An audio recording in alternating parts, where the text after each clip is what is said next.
Good morning 10th class.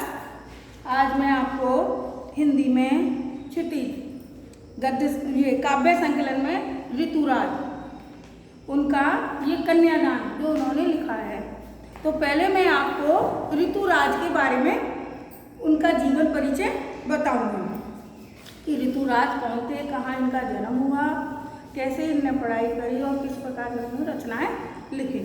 तो आधुनिक काल के विख्यात एवं उच्च कोटि के साहित्यकार कवि ऋतुराज का जन्म राजस्थान के भरतपुर जिले में सन 1940 में हुआ। उनकी प्रारंभिक शिक्षा भरतपुर में हुई। उन्होंने राजस्थान विश्वविद्यालय जयपुर में से अंग्रेजी में MA की उपाधि ली। शिक्षा प्राप्ति के पश्चात उन्होंने अध्यापन का कार्य किया। अध्यापन मीन्स पढ़ाने का कार्य किया। 40 वर्षों तक उन्होंने अंग्रेजी साहित्य का अध्यापन कार्य किया। सेवानिवृत्ति के पश्चात वे जयपुर में रहते हैं। हिंदी साहित्य में महत्वपूर्ण योगदान देने के लिए उन्हें सोमदत्त परिमल पुरस्कार, मीरा पुरस्कार, पहल सम्मान तथा बिहार पुरस्कार जैसे विशिष्ट पुरस्कारों से सम्मानित किया जा चुका है। इनकी रचनाएं हैं कवि ऋतुराज के अब तक 8 कविता संग्रह जो हैं प्रकाशित हो चुके हैं, जिनमें से उनकी प्रमुख रचनाएं निम्न हैं: पुल का पानी, एक मरण धर्मा और अन्य, सूरत निरत, लाल मुखार फिल्म। इनकी साहित्य विशेषताएं: ऋतुराज ने लोक जीवन में परिवेश से संबंधित समस्याओं को अपनी काव्य रचनाओं का प्रमुख विषय माना है। उन्होंने आम आदमी के जीवन से जुड़ी दुख दर्द एवं चिंताओं को उकेरा है। उन्होंने अपनी काव्य रचनाओं में दैनिक जीवन के अनुभवों तथा यथार्थ एवं सजीव चित्रण किया है। वे अपने आसपास के सामाजिक वातावरण से जो घटनाएं होने वाली उनका शोषण एवं जीवन की विडंबनाओं से संबंधित घटनाओं को बहुत ही सूक्ष्म रूप से उनका अभिव्यक्त किया है। इनकी भाषा शैली सरल, सहज, भावानुकूल तथा आम लोगों के द्वारा बोली जाने वाली खड़ी बोली है। उनकी काव्य रचनाओं में सामाजिक परिवेश तथा लोक जीवन से जुड़ी शब्दावली का प्रयोग हुआ है। सीधे साधे शब्दों में भावों की गहनता को अभिव्यक्त करना उनकी भाषा की विशिष्टता है। उन्होंने तत्सम, तद्भव, देशज, विदेशज शब्दों का सार्थक एवं सटीक वातानुकूल प्रयोग किया है। उनकी रचनाओं में अभिधा, लक्षणा एवं शब्द शक्तियों का सुंदर प्रयोग किया है। अलंकारों का इसमें भी उन्होंने प्रयोग हुआ है। उन्होंने अपने काव्यों में करुण रस, श्रृंगार रस को बहुत विशेष महत्व दिया है। तो ये तो ऋतुराज का उनका जीवन परिचय है, उनकी रचना है, उन्होंने जो कार्य किया। अब उनकी रचनाओं में एक उनका कन्यादान जो उन्होंने लड़की के बारे में बताते हुए कहा है कि इसमें माँ के संचित अनुभवों की पीड़ा एवं भावुकता को बहुत ही मार्मिक रूप से इसमें प्रस्तुत किया है कि कितना प्रमाणिक था उसका दुख। उन्होंने कन्यादान जो लिखे उसमें बताया है कितना प्रमाणिक था उसका दुख, लड़की को दान में देते वक्त जैसे वही उनकी अंतिम पूंजी हो। दान मीन्स देना, वक्त मीन्स समय है, या पूंजी मीन्स संचित धन, जो इकट्ठा किया हुआ धन, अंतिम मीन्स आखिरी।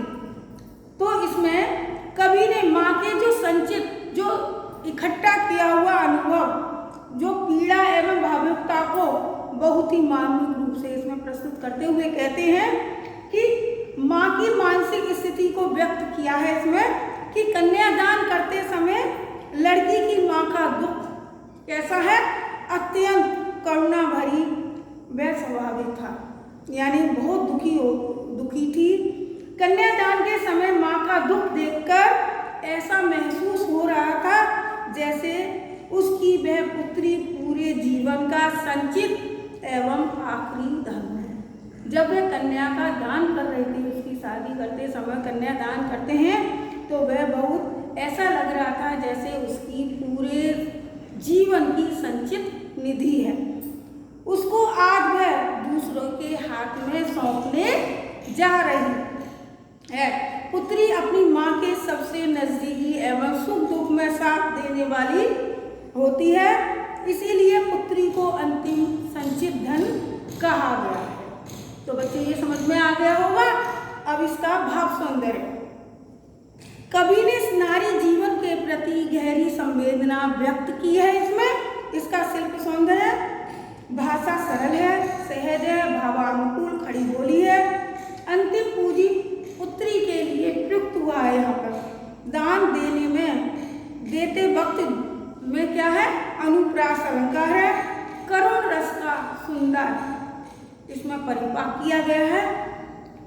तो अब इसका दूसरा देख लीजिए अंतरा। लड़की अभी सियानी नहीं थी, अभी इतनी भोली सरल थी कि उसे सुख का आभास तो होता था, लेकिन दुख बांचना नहीं आता था। पाटिका थी वह धुंधले प्रकाश की, कुछ तुकों और कुछ लयबद्ध पंक्तियों की। तो इसमें कवि ने माँ की ममतामयी हृदय का अत्यंत सुंदर सजीव चित्रण किया है। माँ के लिए उसकी बेटी भोली भाली, सरल एवं अबोध स्वभाव वाली होती है। तो कवि कहता है कि माँ की नजरों में उसकी बेटी अभी बड़ी तथा समझदार नहीं हुई है। वह इतनी सीधी सादी, वह सरल स्वभाव की है कि जीवन में आने वाले सुखों को वह महसूस कर सकती थी, परंतु दुख दर्दों को पढ़ना सहना उसकी समझ के परे था। उसे दुख दर्द उसे पता भी नहीं था कि कैसे दुख दर्द होते हैं। वह कम रोशनी में पढ़ने वाली पाठिका जैसी थी। बेटी को पारिवारिक एवं सामाजिक जीवन के बारे में उसको कोई जानकारी नहीं थी। उसे स्त्रियों की परंपराओं और रीति रिवाजों की थोड़ी बहुत जानकारी थी। तो भाव सौंदर्य देखिए बच्चों इसका, कि इस पंक्ति में कवि ने बताया कि एक स्त्री का पूरा जीवन रीति रिवाजों, परंपराओं एवं आदर्शों के बंधन में बंधकर उसी के अनुसार अपना जीवन व्यतीत करती है। शिल्प सौंदर्य। इस काव्यांश की भाषा कैसी है, सरल, सहज, सुबोध और भावानुकूल है। तत्सम तद्भव शब्दों के साथ साथ देशज शब्दों का प्रयोग किया गया है। करुण रस है इसमें। भारतीय नारी के सीधे साधे एवं सरल स्वभाव का इसमें मार्मिक चित्रण किया गया है। शब्द चयन सार्थक एवं सटीक वह भावानुकूल है। तो बच्चों आपको ये आप समझ में आ गया होगा। यदि कोई परेशानी है तो आप मुझसे फोन